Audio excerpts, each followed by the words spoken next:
This right here is why it's important to check your refrigerant pressures and check them properly. Check the temperatures. Subcooling, superheat. It's supposed to be at a 7, we're at a 4. 7 degrees right here. And the thing is, guys, is that a lot of you guys might be tricked by the temperature of our suction line, and you might say, oh, we're cold and sweaty, but in reality, you could be not getting enough airflow, which could be tricking you into thinking that the system's working properly because the suction line temperature is low. And in reality, you're just not getting enough airflow and your system's undercharged. So you gotta pay attention to these things. We're gonna go into the attic in a minute. I'm gonna rinse this condenser off, give it a courtesy rinse. It's not very dirty, but we wanna just make sure that we have stable conditions that we can check our system under to ensure that, you know, we cover all of our bases. So this is a 16 SEER 5-ton system, single stage compressor. So we should be getting at least 2,000 CFM, 1750 to 2,000. I mean, carriers, they like to be around 1750, but we got to confirm and make sure that that's even what we're getting. All right, we just got done rinsing the condenser, and in this trade, it's all about having good habits, guys.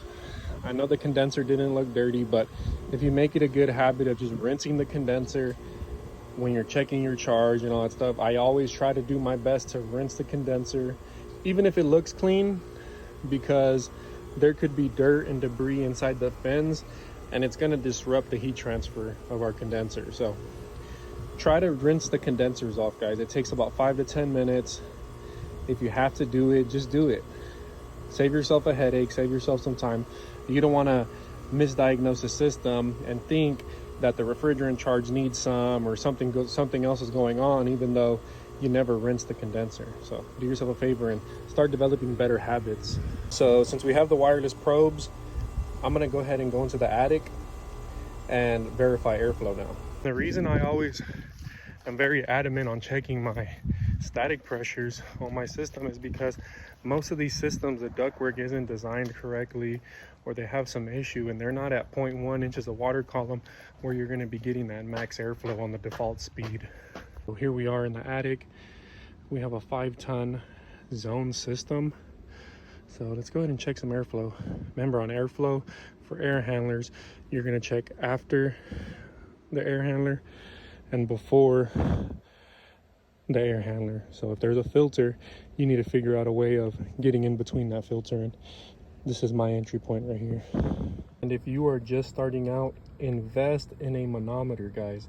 Invest in a good manometer, invest in some good probes, some wireless probes, and that is all you need to be an elite technician. Well, besides all those other specialty tools that I have in my van, but you'll get those over time. The most important tools is a manometer, and your ability to check subcooling and superheat. Just take a look at this, guys. 0.9, 0.3 inches of water column. So we have a lot of ductwork on this system. We have a media air cleaner, which is going to help keep that static pressure down on our return side. But look at our supply static pressure, 0.01. There's hardly any pressure on our supply side, and that's with both zones open. So let's check the airflow, kind of just go from there. All right, guys, so if we look right here, we have an FV4C. So this is going to be a variable speed, constant airflow, constant torque blower motor. And depending on where it's going to be set at, I want to see it at high cooling, 060, because we don't have any static pressure on our supply side when both zones are open. I want to be able to have some sort of static pressure. So right now it's probably on 060, which is our default, but I'm going to have to check that. All right, guys, so in order to achieve the airflow that we want, since it's a single stage, we're going to be at 060. We need to be at heat pump efficiency plus 15%, and then that's going to give us our 2,000 CFM that we need for this system to operate correctly. As you can see, our system's not even set to our high speed, it's on low speed, so we're getting about 1,500 CFM, and all of our switches, nothing has been set to a higher speed. So we're going to leave it on 5 tons. Here, let's go ahead and leave that there. We're gonna put this on heat pump efficiency. We're gonna put this on high. We need that extra 15%. And then we're gonna move this wire, Y to Y/Y2.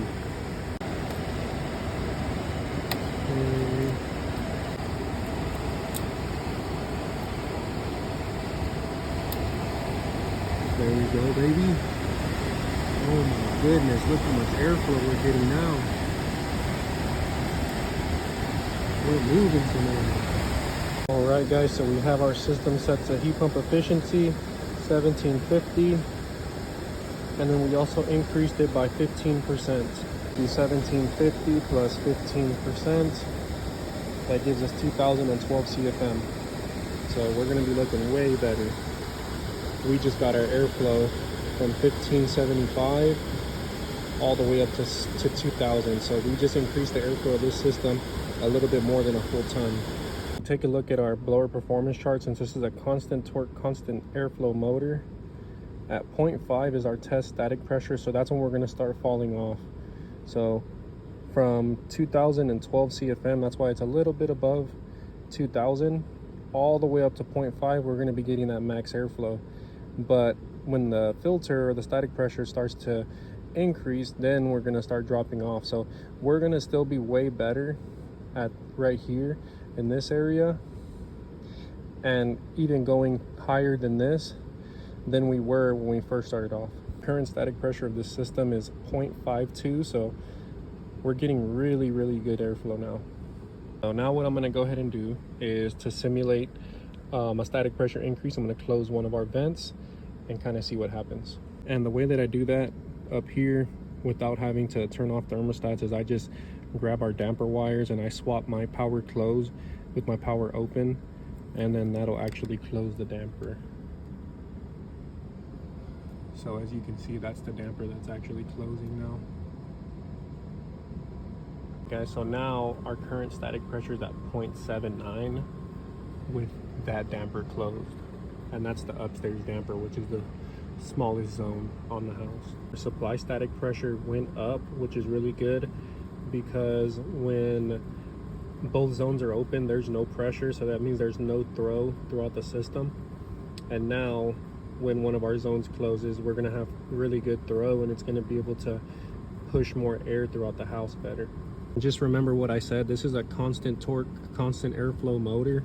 So even at 0.8 inches of water column, we're still getting about 1900 CFM of air, which is really good still, guys. We're still within that 1750 to 2000 range. Now that we have the proper airflow, let's go ahead and go downstairs, double check our pressures, and see if we need to add any refrigerant. Always remember to check your filters, guys. This one's brand spanking new. All right, guys, and here's the current refrigerant pressures, and they didn't really change too much. Our suction line temperature did drop, and I'm assuming it dropped because we increased the temperature of the evaporator coil. So it's probably pushing more refrigerant through the coil because the sensing bulb is picking up more heat. But we are still a little low, so I'm gonna go ahead and top this bad boy off. All right then, everybody, let's go ahead and put a little bit of juice. I'm gonna put in about 1/4 of a pound. There we go.